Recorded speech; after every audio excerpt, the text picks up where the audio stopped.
want to welcome the chief guest that we had today, Mr. Honorable Babu Owino, MP Embakasi East. You can be seated. Welcome him. Yes. Welcome, sir. You're welcome. Thank you so much, Madam Chair. May God bless you. Let's have our seats. Ladies and gentlemen, God is good. And all the time. Thank you and God bless you so much.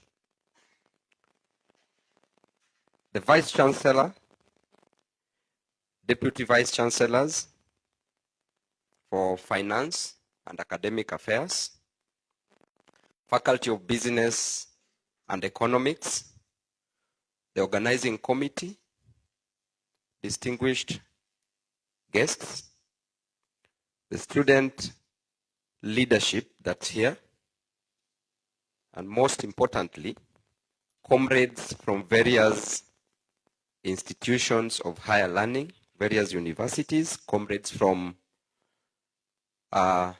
Queer Catholic University, comrades from Chuka University, comrades from Multimedia or Multimedia University, comrades, I was told, from Kenyatta University, and comrades from other universities. Good morning. Today is a very important day in this history. Let me take this opportunity to also recognize the team from KRA, Kenya Revenue Authority, team from ABSA, and then any other person who's here. You are important in this function. Comrades, I will start by asking you a question. And just be free and open to answer. Why were you created? Comrades, why were you created? So anybody who can give me a few suggestions, why you were created? Because today's theme, we are talking about a very important thing. Yes, comrade. Do we have another microphone or you can just, okay. Why were you created? Thank you. I'm Imani Isaac. The reason why we were created, or I was created, is to serve purpose. And purpose can be that you can be being engaged on a daily basis. Thank you. Very good. Very good. Another person? There are so many reasons why you are created. Yes, you can see comrades here.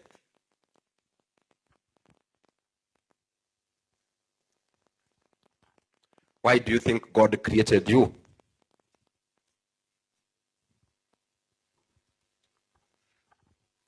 Okay, I'm Gloria Kini, pursuing BCom, year 1. The reason why I was created is to bring a change. There is something that is not done or was not done, and I should do it at the right time. Excellent. The last person? My name is Brilliant Kasaya. I believe I was created to make a difference in the world. Brilliant. You are brilliant. Thank you. So, ladies and gentlemen, comrades, I believe that number one, you were created to multiply. Number one, to multiply. To multiply means to reproduce. To multiply means to produce many of the same kind. So that if there are chairs, you produce many of the same kinds. If it is manufacturing, to manufacture many of the same kind. If to reproduce, you reproduce many of the same kind, including reproduction of human beings. So one reason is for you to multiply. The next reason is for you to subdue. The reason why God created you is for you to subdue, to conquer. to manage people, but manage with love. The Bible says in the book of Matthew 22 that love your neighbor as you love yourself. As you manage, you love. Because the greatest commandment in Matthew 22 is what? Love. And therefore, as you love, people are meant to be loved and things are meant to be used. But nowadays, people love things and they use people. Are we communicating? So you subdue. Number 3 is to replenish, to make sure that it doesn't run out, to refill. Okay? By being productive. Number 4 is to be fruitful. So you are giving your points, but they are fitting in all these. To be fruitful. The power of a seed. The power of a seed. In a fruit, there is a seed. That seed, if you plant it, it germinates. The moment it germinates, it will produce a tree. Then that one tree will produce fruits. Those fruits have seeds. Those seeds, when planted, will produce many trees. And those trees will form what we call a forest. So the power of a seed is a what? A forest. So you be fruitful. I want to begin by thanking the Accounting and Finance Club, the Business and Economics faculty for this invitation. Spaces like these are not just academic gatherings. They are platforms where the future of our nation is being shaped. Let me start with a simple truth. A degree is important, is no longer enough. Very important, but not enough. We are living in a rapidly evolving world where technology, innovation, and globalization are constantly redefining opportunities. The question is no longer, what did you study? But rather, what can you do? Your degree gives you knowledge, but your toolkit, what brought us here today, your toolkit, which entails skills, mindset, and adaptability, determines your success. I know that over the course of your studies, you've been told by your good lecturers, you can see Mr. Mutua here, what the toolkit for the future economy should look like. At the risk of repeating, let me just restate them again. Number 1, you need skills beyond the classroom, such as critical thinking, problem solving, communication, and data literacy. Number 2, adaptability and continuous learning must be in your jiu-jitsu of life, the normal challenges that you face in life.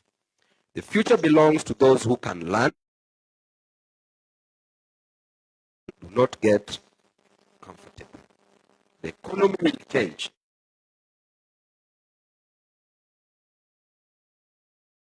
For today may not exist, but leadership and responsibility. It is not about positions, it is not about power. Leadership is about impact. Leadership is about service delivery. And the Bible says in the book of Matthew 23:11-12, that he who wants to be the greatest among you must first be the least amongst you. Must first be your servant. For you to lead, you must agree to serve. You don't need to wait to become a CEO or a member of parliament to lead. Leadership begins with integrity, accountability, and service to others.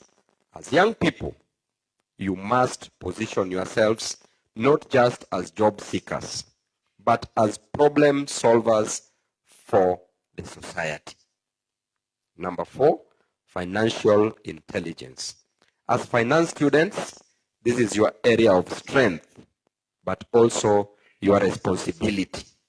Understand money, understand investments, and understand how economies work. But more importantly, use that knowledge to create wealth ethically, empower communities, and drive economic growth. Kenya needs financially literate leaders who can transform our economy from the ground up. Lastly, have courage and resilience. As you all know, success is not a straight path. You will face rejection, you will face failure and doubt. But let me tell you, failure is not the opposite of success. It is part of success. The difference between those who succeed and those who don't is simple. Only persistence. And when we talk about success, what is this success that we talk about? Most students at the university know that to be successful is just to have money or to have a better job. Success entails different areas of life. Number one, success in your spirituality, the relationship between you and your God. That is success. That is one way to succeed. And who is this God that we've been talking about? In the United States of America, in the dollar, it is written, in God we trust. The British national anthem, they write, God save the Queen. Now God save the King. In Canada, national anthem, they say, God make Canada great and glorious. Jumuiya la Afrika Mashariki wanasema, God bring us together. And in Kenya, O God of all creations. When you take an oath of office, you finish by saying, so help me God. Who is this God? Who is this God? There must be a God, correct? This is the God of the Bible. This is Allah, God of Shadrach, Meshach, and Abednego. This is the God of Babu. This is the God of you as a comrade. And this is the God of the nation. Therefore, the relationship between you and God is very important. That is what leads you to success. So you must succeed in that before you succeed in any other thing. Number two, success in family. You can be very successful financially, but when you look at your family, you have no family.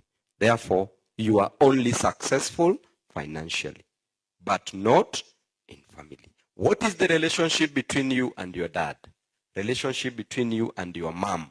Relationship between you and your siblings? What is the relationship between you and your husband and your wife? And you are going to get married soon, and you're going to marry soon. What type of a family do you want to live? If you can't lead a family of 2 or 3, can you lead a whole nation? Can you lead a community? Can you lead a society? So that relationship must be very important, comrade. So if it's not good enough, ensure that you mend it. Number 3, academics. What brought you to the university is academics. Today, if a professor walks in that door and another person, let's say a multi-millionaire, walks in the same door, who will you give an attention to first? Who? Professor, correct? Now you understand what I'm talking about. So make sure you are successful in your academics. The only way we will know that you are a graduate is by having a degree certificate. Without a degree certificate, you are a Form 4 dropout. Even if you reach your 4th year, last semester, one exam pending, you are a Form 4? Are we communicating? So you must be successful in academics.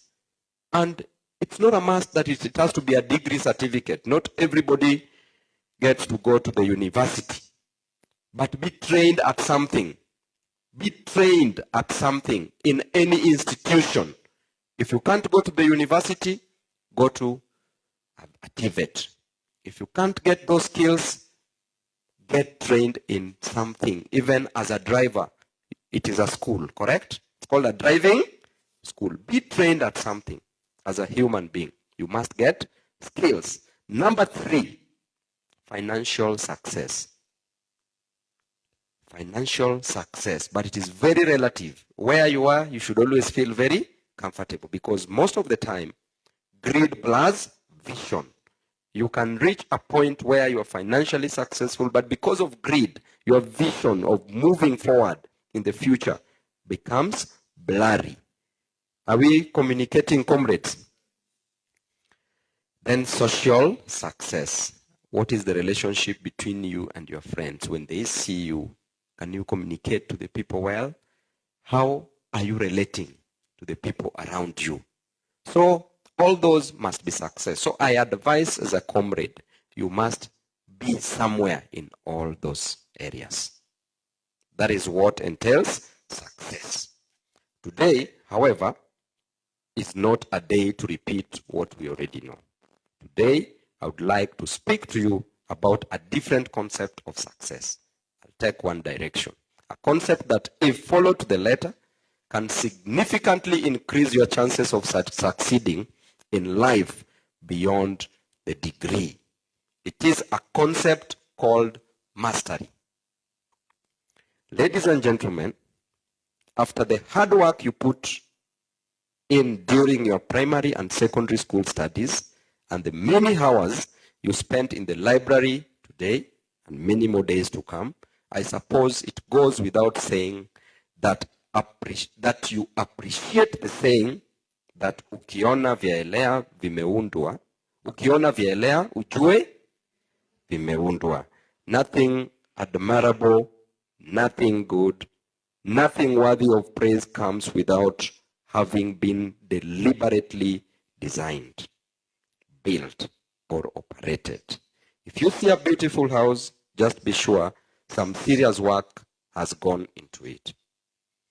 Today, you stand at the cusp of your career. You will soon graduate with a degree in business management. You may specialize in accounting, or finance, or insurance, or any other degree. Since we as comrades, we always say that a degree is a degree. That is what we will take as the foundation of your career. And the question your theme asks of us is, what will success look like in 10 or 15 years from now? And therefore, what kind of tools must a young Kenyan acquire, build in order to achieve that success? The answer is one word: mastery. Mastery. Mastery. Given your academic qualifications in business management, I know that some of you will practice accounting and finance first with existing accounting and audit firms, and later establish your own firms. Some of you will be clerical officers, and finally heads of departments in large multinational corporations. And of course, some of you will be managing directors and chief executive officers, CEOs. Similarly, for those who will go into public service in less than 5 years, can be 2027 or beyond, or more, most of you will be approaching your 30s and 40s.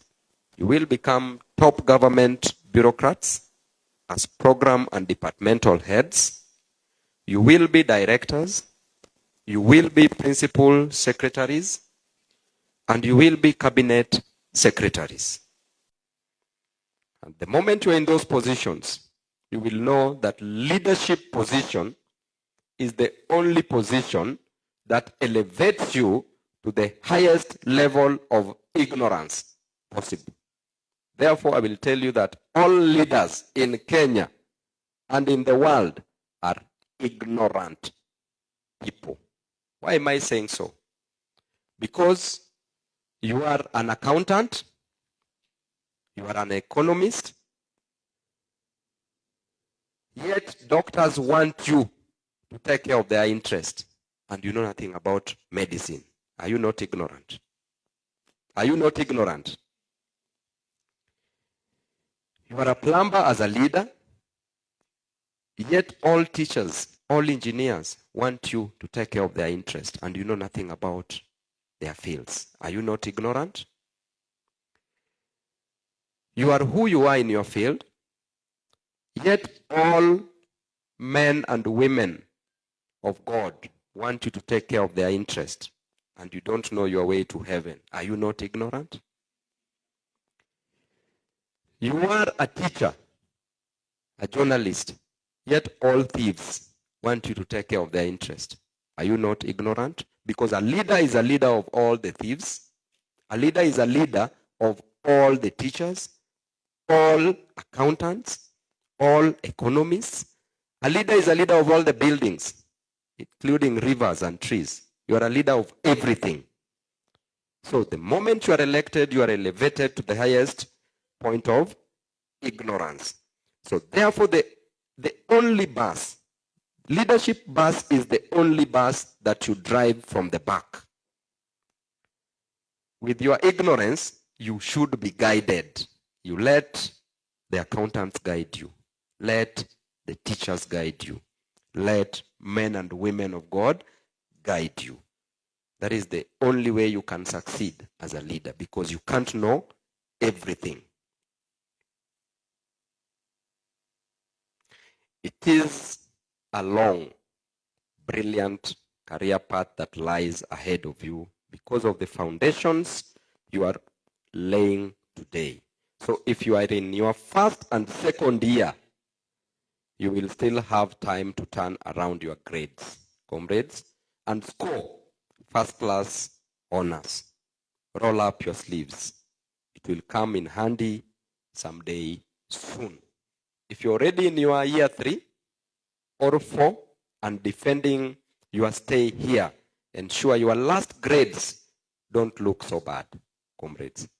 Don't cross the finishing line limping. Jump across the mark and enter victory with pomp and jubilation and hope. And remember that if you are number 1 in a class of fools, then you are number 1. You are number 1 what? Fool. But if you are number last in a class of clever people, then you are the last clever. The choice is yours, comrade, and you have to make it. Comrades, from my experience over the last so many years, I know deep in my bones that your success will not come rolling on the wheels of inevitability. Success and career progress are not inevitable. Success is not obvious. Success in the 21st century will require structured effort, a clear resolve, and a strong determination to shape not just your future, but to also offer the vision, skills, and the leadership that your family, your community, and your country needs to solve problems of unemployment, problems of corruption, and poor governance. In business school, I expect you to have learned from your micro and macro economic theory classes that the Kenyan GDP has grown at an average of only 5% in the last 15 years. This is way below the growth aspirations under Vision 2030. Vision 2030, Kenya's transformative blueprint, aspired that in order to turn around our country into a globally competitive and prosperous country with a high quality of life for all by 2030, we needed to achieve a 10% GDP growth rate by 2012. That was the vision. Now, whether in private practice or in the private sector or in public service, just what skills will it require to succeed in the 21st century beyond the degree you will be acquiring from the university? What skills will you require, comrades? Number one, success in the 21st century will require that you identify your passion. Success does not want people who are half committed and must be pushed to do what they should do. Success wants people who are enthusiastic about what they have deliberately chosen to do. Success inahitaji kujituma. Lazima ujitume. So the question is, are you passionate about management and leadership? Are you passionate about accounting and finance? Are you passionate about insurance, marketing, human resource management, or in any field that you are pursuing? Do you feel it in your bones? Do you dream about it? Do you see your career as an instrument of change for you, for your family, and your country?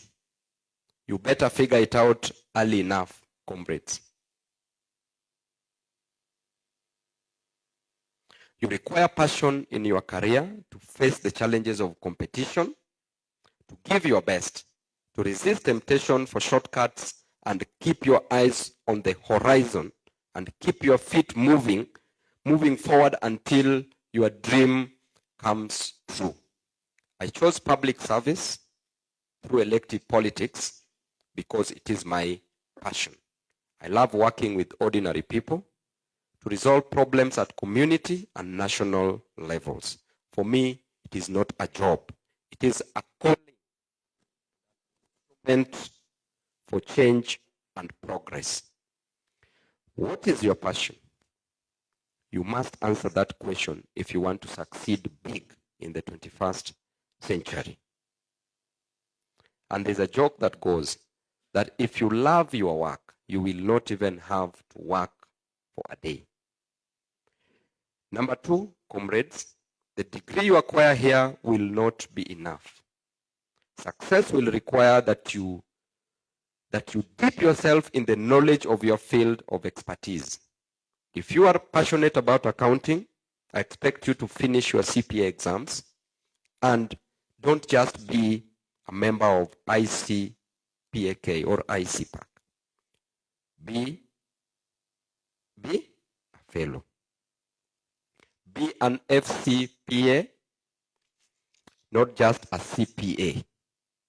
Similarly, immediately after you get your first job, success in the 21st century demands that you go back to school and get your master's degree and probably a PhD in your relevant area. Write a dissertation and be a doctor of the philosophy of the area that you want to be successful in. As Babu, I did not sit back after getting my first-class honors in actuarial science. I went ahead and got master's degrees because I wanted to understand my fields.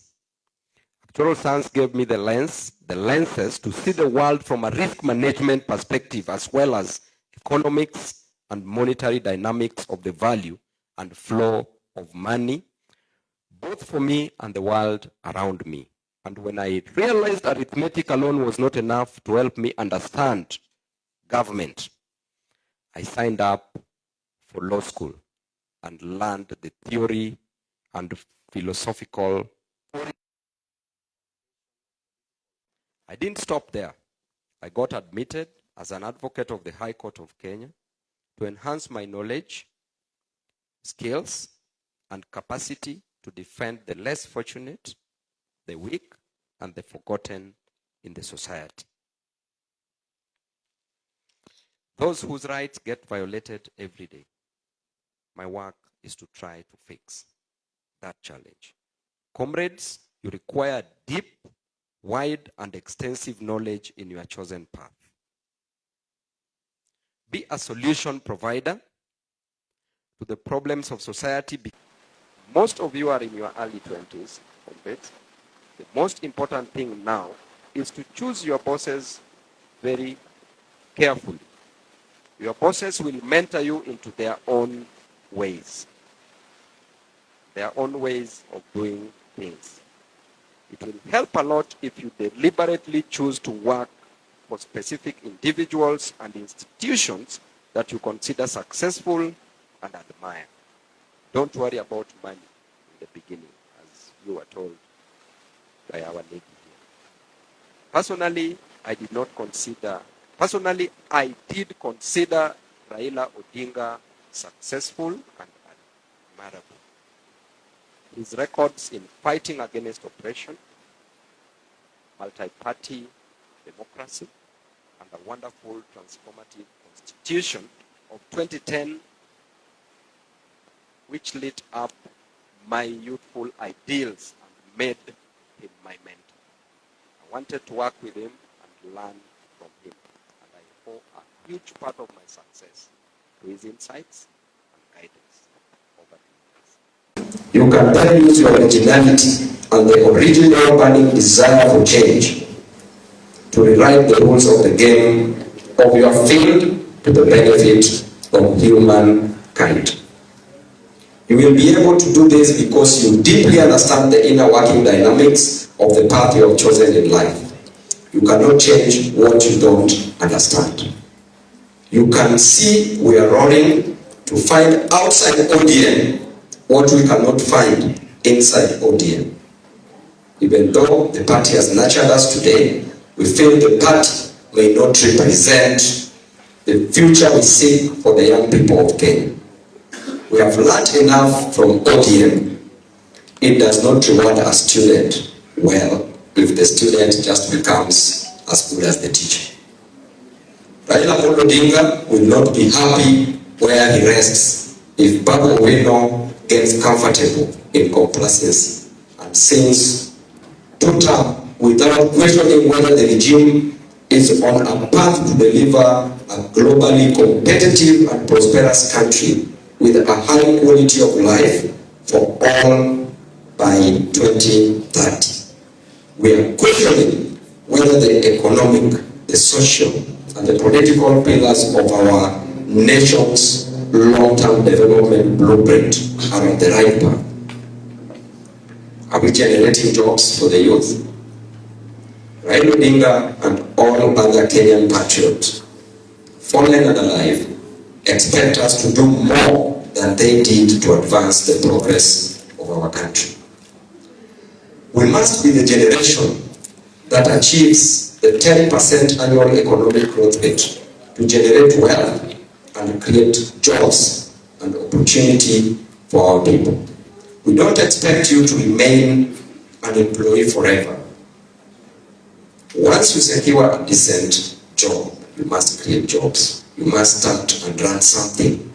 You must generate knowledge, wealth, and jobs for the next generation.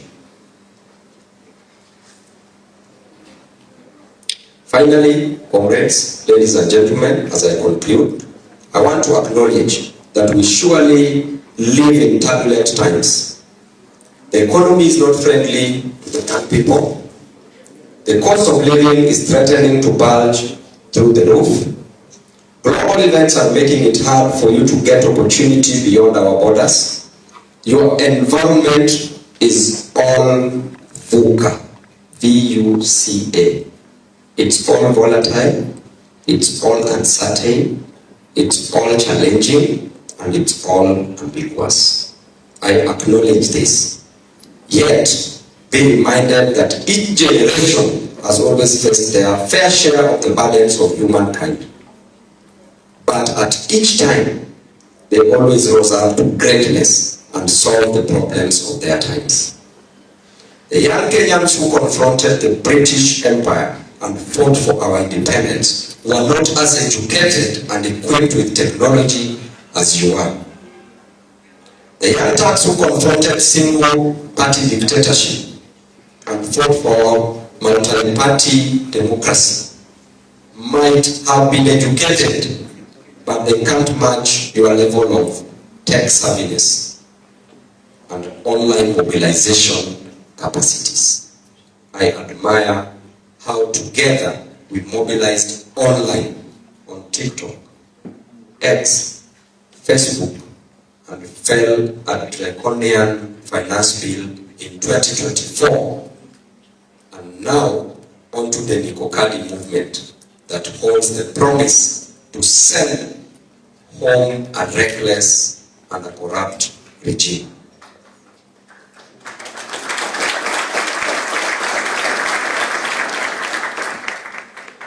Ladies and gentlemen, the challenges you face may be many, difficult and real. But remember, earlier generations faced similar or worse challenges with less tech and knowledge and capacity. They didn't even have phones, and yet they emerged victorious. Your own success will not come rolling on the wheels of inevitability. The degree you will acquire here alone is not enough in a world of artificial intelligence and robotics and machine learning and autonomous equipment. You will be competing with experts from all over the world for jobs that are now going online and international, even here in our country, Kenya. So comrades, let us be honest. You will have to put in the required amount of hard work for you to succeed. Diligence and sacrifice. Mine has not come riding on the wheels of Tibi, Tialala, and Ria alone. I have paid the price for the front seat you see me occupy in public functions. I have put in the time, the effort, and I still continue to do so. But one thing is clear, ladies and gentlemen. If you put in the required effort, remain hopeful and patient and resilient, your dream will come true. It will not be easy. It might be tomorrow or next week or next month, but will surely happen. For the volatile world, develop a clear vision with long-term objectives and purpose. For the uncertainty around your world, reach for deep understanding of the issues that matter, especially in your career path, the tech issues, leadership issues, and practical problem-solving skills. For the complexity that surrounds you, seek clarity by using your deep knowledge and experience to break down your dream into short-term, medium-term, and long-term achievable tasks. And for the ambiguity that clutters your thoughts and action, develop agility that fosters rapid but flexible solutions to the problems of the only planet we have. Enter into all actions boldly. As Nelson Mandela told us, it always looks impossible until it is done. Comrades, ladies and gentlemen, we have been adequately reminded that it is only young people that can bring down the towers of oppression and raise the banners of freedom. The whole country's hope lies in you. Get your degree, keep up the march on the path to mastery, and go conquer. Go conquer the world. The world belongs to passionate, knowledgeable, experienced, and conquerors, burning with the desire to change it by offering expert, evidence-based solutions in their stations of life. Thank you so much, comrades. God bless you, and may God bless our country again. Asante sana.